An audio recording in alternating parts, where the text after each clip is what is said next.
अगर आप भी चाहते हैं कि एसएस फिल्म्स मोतिहारी के ऑडियो वीडियो सबसे पहले आप तक पहुंचे, तो इस चैनल को सब्सक्राइब करें और साथ ही बेल आइकन को दबाना ना भूलें।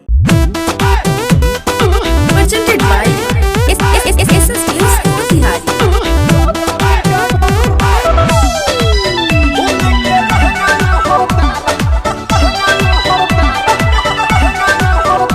Music by Priyanshu Singh.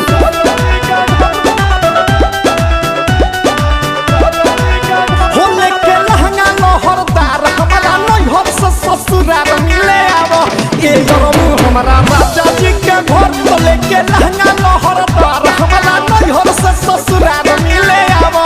ए यरबू हमारा राजा जी के घर तो याद दे गावे सारी बतिया, तनी मान ल हमर बतिया।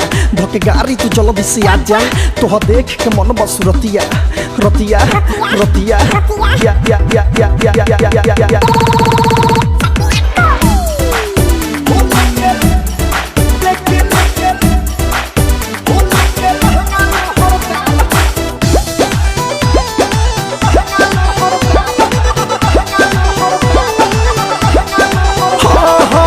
मौसम मिलन के आइल बा हो राजा, तोहे भेटाई पहिले से ज्यादा मजा। सुनो ना मौसम मिलन के आइल बा हो राजा, तोहे भेटाई पहिले से ज्यादा मजा। तो कोई के सवा खसिंगार हम बानी तो यार मिले आवो। ये यो हमारा राजा जी के घर लेके लहंगा लहरदार, हमारा नैहर से ससुराल मिले आवो। ए यरबू हमारा राजा जी के घर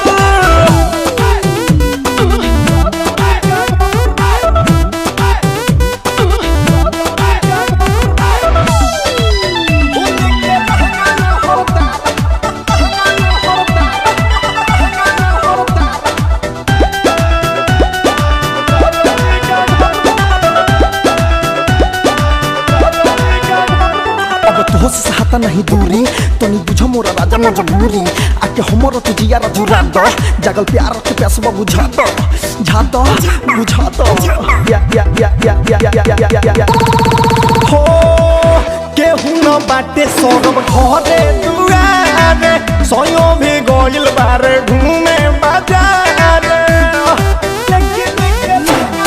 हो प्रियांशु केहू नइखे घरे दुआरे, सोयो भी गइल बारे घूमे बाजार। तो अब रतन सियार तोहर बाटा इंतजार मिले आवो। ए यरबू हमारा राजा जी के घर लेके लहंगा लहरदार, हमारा नैहर से ससुराल मिले आवो। ए यरबू हमारा राजा जी के घर। Saurabh digital recording studio Patna.